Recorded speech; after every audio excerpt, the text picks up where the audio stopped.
Namaskar, and thank you for joining us here on the Economic Brief, the program that looks at key stories from the worlds of business, finance, and economy and contextualizes them from local as well as global perspectives. On the show, India's foreign exchange reserves cross $700 billion. That's a huge shock absorber in case of external shocks. Japan's Prime Minister Shigeru Ishiba hopes to revive a stagnant Japanese economy.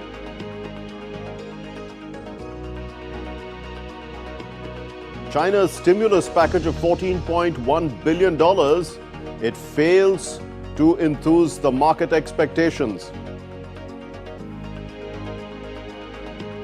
And we leave you with a special story on how Indian Americans have been a driving force in the US economy. Now first, let's listen to India's Finance Minister Nirmala Sitharaman, what she said at the Kautilya Economic Conclave in early October. She reiterated the government's firm commitment to fiscal discipline.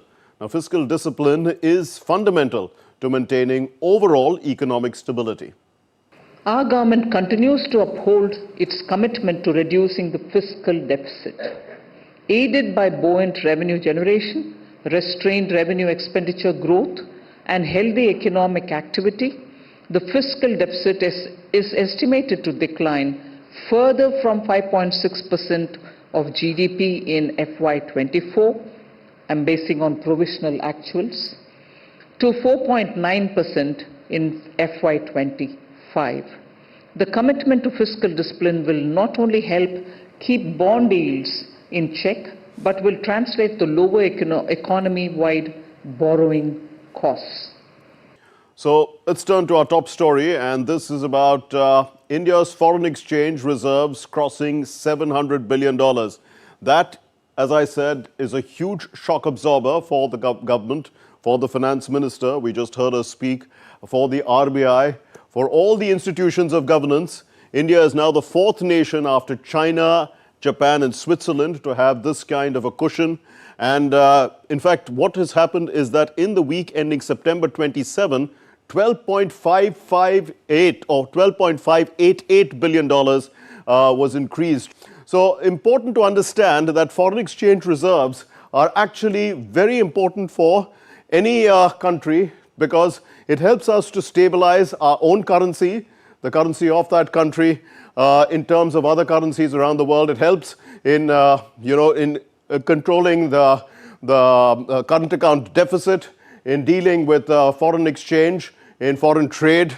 International trade especially is important from the point of view that India can look for new markets with that lot of confidence, because it has these foreign exchange assets. It can, it is a cushion, a very strong cushion against external shocks like sudden spikes in oil prices. The Indian economy can, take those kind of shocks because of this large foreign exchange reserve. Apart from that, the money can also be utilized, to invest in terms of helping other countries who are in crisis at a time. And that is also important as part of India's international exposure in terms of international commitments as a growing and responsible power.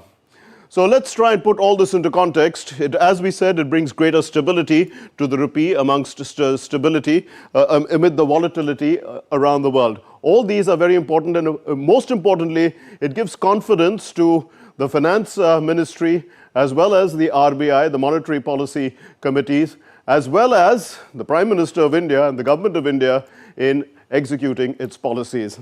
So we are joined by Dr. Charan Singh. He knows a thing or two about this. He's an eminent economist. Let's turn to him. He's got decades of expertise in monetary economics and international trade, currently the CEO of eGrow Foundation. Dr. Charan Singh, what are the immediate and near-term advantages of having $700 billion as Forex reserves? It's a very important development. It goes back to our India's economic history, starting from 1991 onwards, when we had only 2 weeks of import cover. And you know that we had to go with a backing ball to the IMF and Bank of England. And finally, we had to put our gold reserves and we had to hypothecate our gold to the Bank of England to get those reserves. So the first and foremost important factor is it gives you a psychological support and security that you have these reserves, which are equivalent to about 1 year of import cover. So that's the most important thing. Now, 1 year of import cover is very essential because in any global trade current account, normally it would take a year, a cycle to cover up if there are any major hiccups in the economy.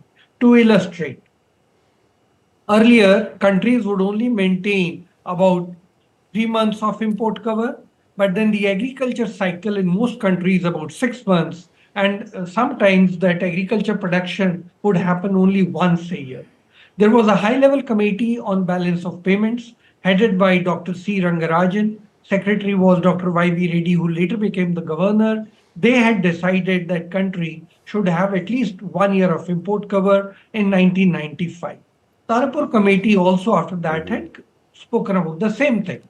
Abroad, we had the same thing, the Greenspan-Goodwin rule in context of America and Argentina, where they also came out with the view that 6 months to 1 year import cover is essential.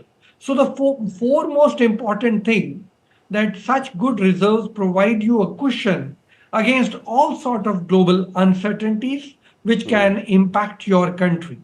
Now, please remember, reserves are needed for transaction purposes, illustratively, to buy oil or essential medicines or food. They're also needed for precautionary purposes. In case something goes wrong suddenly as an emergency, you Yes. can use the reserves. And some of the countries which are very rich in reserves, they may use it for speculative purposes and also have sovereign wealth funds to enhance the return on the reserves. Yes. The rating agencies also look at reserves in a very big way. And in the rating agencies, if the reserves are adequate, then of course the rating is improved. Most countries in the world which are surplus in some commodities, say oil or say copper, they also need to maintain reserves. But what do? They build funds out of those reserves. When they're peak, they can accumulate, and when there is a drought, they can use those reserves. So Right. reserves have a medium, short term, medium, and long term implications, very appropriately used across the world. Dr. Charan Singh, also does India have a greater capacity now to champion the causes of the global south with lines of credit and aid? Totally agree with you. Once the reserves are adequate to take care of your own requirement, one can then extend lines of credit to countries which are friendly countries. Please remember, in case of our own country, we were also looking for line of credit, and some major countries in the world came to support us in providing line of credit when they're needed the most. Exactly the same way, while we are championing the cause of the global south, especially after G20 presidency that we had, we can then provide, once our in-house requirement of reserves is adequate, say we have reserves more than 1 year, so we have then surplus reserves, we can use them as a line of credit in the neighboring country.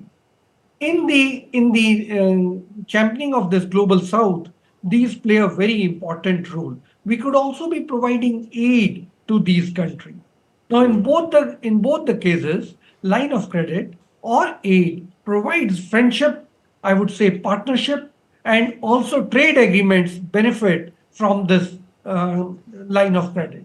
Line of credit also has an advantage that one can say illustratively that if you are looking for some goods and commodities and services, India can provide you. And sometimes lines of credit say that 75% odd expenditure on the line of credit will be availed from within the country. So not only it provides a partnership towards growing together, it also helps you in furthering your own goods and services within the country. Right. This is something very important. And these loans are provided, India has been providing them, and these loans are provided under the Indian Development Economic Assistance Program, IDEAS, and for various countries, Africa, Latin America, And they're also provided for they can be provided for agriculture, industry, financial Okay. assistance for education, humanitarian causes.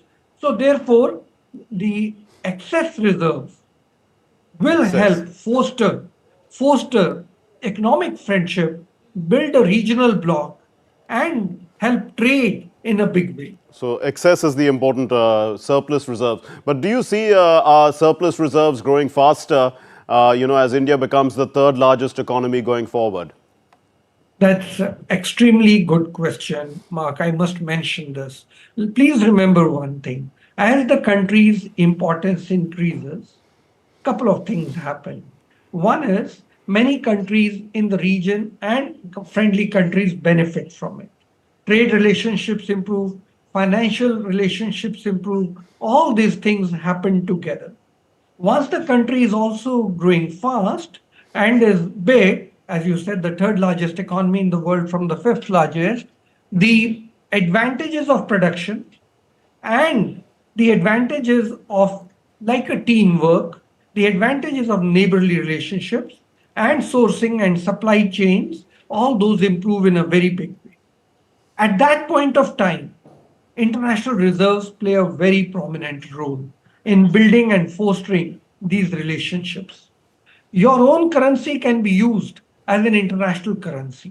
We have seen in COVID and post COVID, especially after this war in Europe, you know what happened. Oil and other commodities started getting paid for, invoiced in local currencies of India. So, to that extent, you can see that India, of course, is internationalizing its currency. And once we grow in size, the larger we grow, that internationalization of the currency is bound to happen in a bigger way. That internationalization of the currency also prompts many other countries to hold your currency in their balance sheet. Right. So then that means the requirement of your currency is demanded much more across the world. You need to then build good amount of international reserves. So this goes like a chicken and egg story. Yes. As you grow in importance, the reserves come in, and you have enough reserves to support the ecosystem around you with other friendly countries.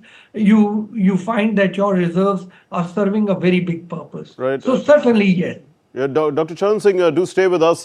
We need your, comments as well on this next story, which is about Japan. What is the economic landscape that has been inherited by Prime Minister Shigeru Ishiba of Japan? The country faces a complex web of economic challenges, from low birth rate to high external debt. Japan's economy is around $4.1 trillion with more or less stagnant growth since the 1990s, in fact. And India is fast closing in to take over the position of the world's fourth largest economy. Let's look at this report. Prime Minister Shigeru Ishiba faces a daunting task as he steers Japan's economy through turbulent waters. The former defense minister has pledged a pragmatic approach against China, one of strategic autonomy. We will confront China on issues that need to be addressed and strongly demand responsible action. We will engage in dialogue, including to discuss various concerning issues. We will cooperate with them on common challenges so that we can build a constructive and stable relationship with China through efforts from both sides. For this, he will need to strengthen his ties with South Korea and the ASEAN, something that he proposes to do during the ASEAN meeting in Laos this week. He did hold a conversation with South Korean President Yoon Suk-yeol soon after taking office, clearly indicating he intends to take forward the rapprochement made during the tenure of his predecessor Kishida. One of the most pressing challenges is the aging population. With one of the oldest populations in the world, Japan is grappling with a shrinking workforce and rising healthcare and pension costs. This demographic shift poses a significant threat to the country's economic stability. Thousands of people were forcibly sterilized between 1948 and 1996 under a now defunct law. The declining number of births exacerbates the aging population problem, leading to economic stagnation. The government is under pressure to implement policies that encourage higher birth rates and support families. Inflation is another critical concern. Balancing inflation while ensuring economic growth is a delicate act that Prime Minister Ishiba must master. The challenge lies in stimulating the economy without triggering runaway inflation, which could erode the purchasing power of Japanese citizens. We would need to support people suffering from rising costs right now until a positive growth cycle with wage increases outpacing inflation and driving capital expenditures is established. Japan's public debt is among the highest in the world, posing a significant challenge for fiscal policy. Managing this debt while funding essential services and infrastructure projects requires careful planning and strategic decision-making. The global economic uncertainty adds another layer of complexity. External factors such as global trade tensions and economic slowdowns in major economies can impact Japan's export-driven economy. Prime Minister Ishiba must navigate these uncertainties to safeguard Japan's economic interests. The Economic Brief, DD India. And Dr. Charan Singh is still with us. Dr. Charan Singh, how best can Japan address the concerns of an aging population? Will immigration help? First of all, I must mention that Japan is passing through very, very interesting times. After 3 decades of very bad time, they have had some high inflation, and now they want to control it. Because inflation and those problems are coming up, and the biggest problem they face is labor shortage, the point that you are mentioning, that shrinking population and then role of immigration. So because of the labor shortage, there has also been other factors which have led to bankruptcies in their corporate sector. So what is Japan doing? After a long time, since 2007, they've come out of the negative interest rate. They've raised their interest rate from minus 0.1 to a range of plus 0.1, which I think is very, very positive and something important. Now, you mentioned that the immigration issue, you would agree that the population of Japan is aging very, very fast. 30% of the population is above 65 years. About 10% of the population is above 80 years. So you can imagine how fast the aging is taking place. Obviously, that is reflecting in the economy, and that is why I mentioned that labor shortage and some corporate bankruptcies are impacting the growth in Japan. Right. Certainly, immigration can help in a very big way, and I think we will have to go in for it. Of course, Japan has introduced many policies to improve the birth rate in Japan is amongst the lowest, 1.3. You know, the replacement birth rate is 2.1. So it's very, very lowest. Now, they are giving lots of incentives for improving the birth rate and the family size to increase. For example, they're saying if you have a third child and education of the third child would be free, I think 30,000 yen would be given. So many such things are being done, but those show up 15 to 18 years later. Sure. So they do not happen immediately, only immigration. Right. So Dr. Charan Singh, if we look beyond now also at the stagnant growth, one would have thought that, you know, the investments abroad were helping to increase the revenues to their companies. But do you see, you know, Japanese and South Korean investments increasing perhaps in ASEAN, also in India? Yes, absolutely. If you look at the Asian countries, the composition of the Asian countries, there's Indonesia, Laos, Singapore, Philippines, Myanmar, Malaysia, Thailand, Vietnam. So in the Asian countries, there's lots of infrastructure development which is taking place, and Japan and Korea can play a very big role in it. And it can become a manufacturing hub. They can in the Asian countries, so that can help in a very big way.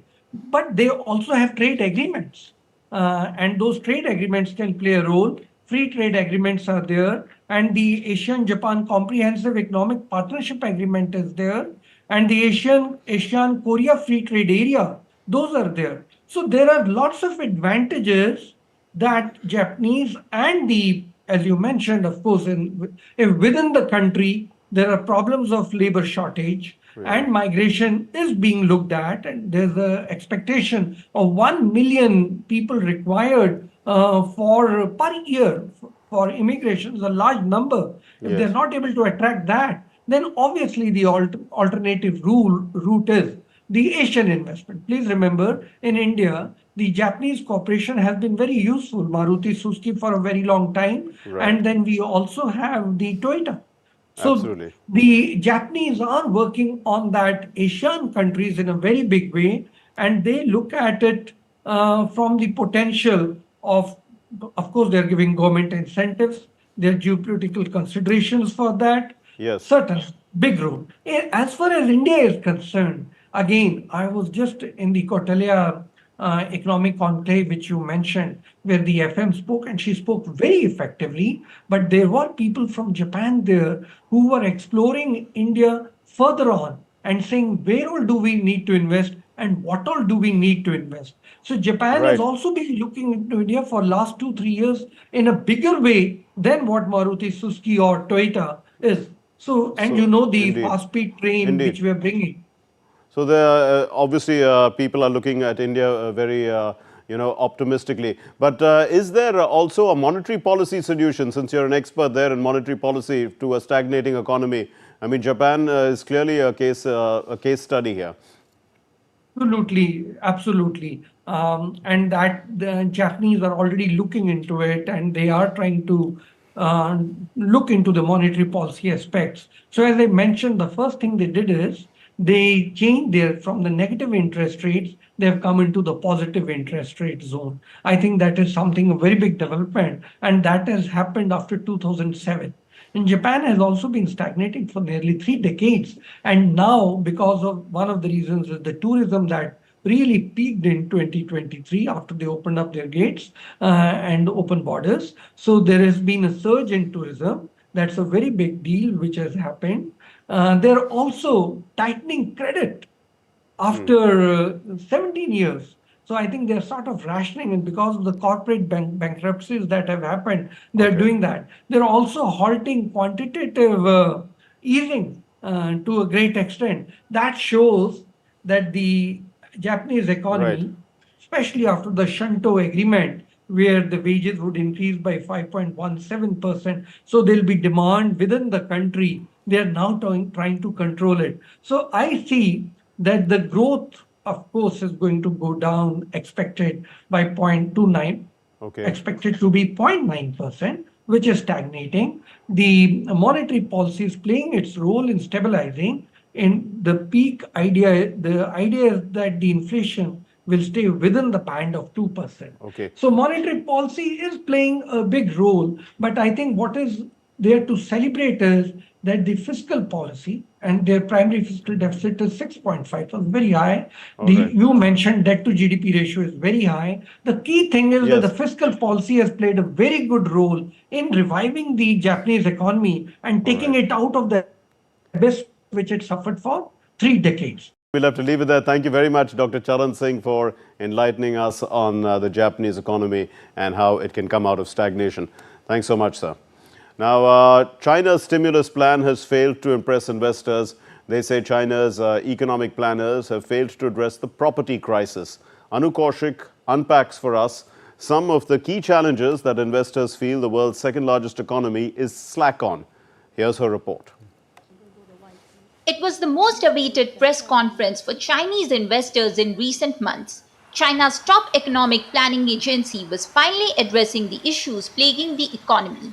But the presser resulted in more questions than answers. The body said that it was fully confident of achieving targets for 2024 and would pull forward 200 billion yuan from next year's budget to further implement major national strategies.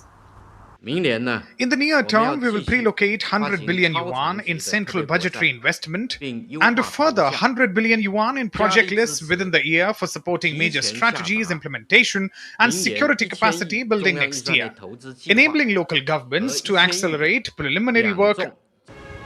But the failure to address property crisis and fall in domestic demand left investors disappointed as stocks slumped after initial gains. But what is uncertain also is about how effective will these policies be and whether they will actually be real improvement in the real estate market. So this is why when we actually see the limited new substance from the press conference. China, the world's second largest economy, is facing a host of issues. The real estate sector is yet to recover from the 2021 default of the Evergrande Group. The country's export driven economy is being threatened by rising tariffs. And then there's the issue of high youth unemployment. To make the situation worse, the growing tensions in West Asia have surged oil prices and increased uncertainty in the global market. The Economic Brief, DD India. Well, that's all we have in this episode of the Economic Brief, but we leave you with this story. The Indian diaspora is among the smallest groups in the United States. They make up only about 1.5% of the American population. However, according to recent reports, the Indian diaspora has shattered numerous barriers to become one of the most influential immigrant groups in the United States. From startups to education to culture, the Indian diaspora is all in to chase the American dream. Diptanshu Kashyap reports. The Indian American community, now numbering around 5.4 million, has made remarkable contributions to American society in recent years. From leadership positions in major corporations to significant roles in driving economic growth and participation in the upcoming presidential elections, this community, though just 1.5% of the US population, has a profound impact as highlighted in the latest impact report by Indiaspora. The report, titled Small Community, Big Contributions, outlines the extensive economic influence of the Indian diaspora.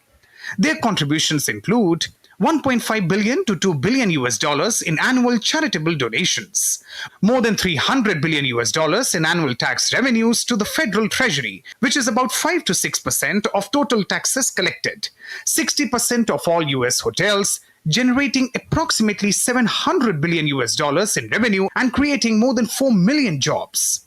72 out of 648 unicorn startups in the United States and 16 Indian CEOs of Fortune 500 companies. These CEOs include Sundar Pichai of Google, Satya Nadella of Microsoft, Arvind Krishna of IBM, Shantanu Narayan of Adobe, among others. Besides economy, the Indian community has also contributed significantly in the field of public service, medicine, education, culture, and of course, cricket. This is a testament to the diverse and impactful role that the Indian Americans play in shaping the American landscape. Diptanshu Kashyap's report for the Economic Brief, DD India.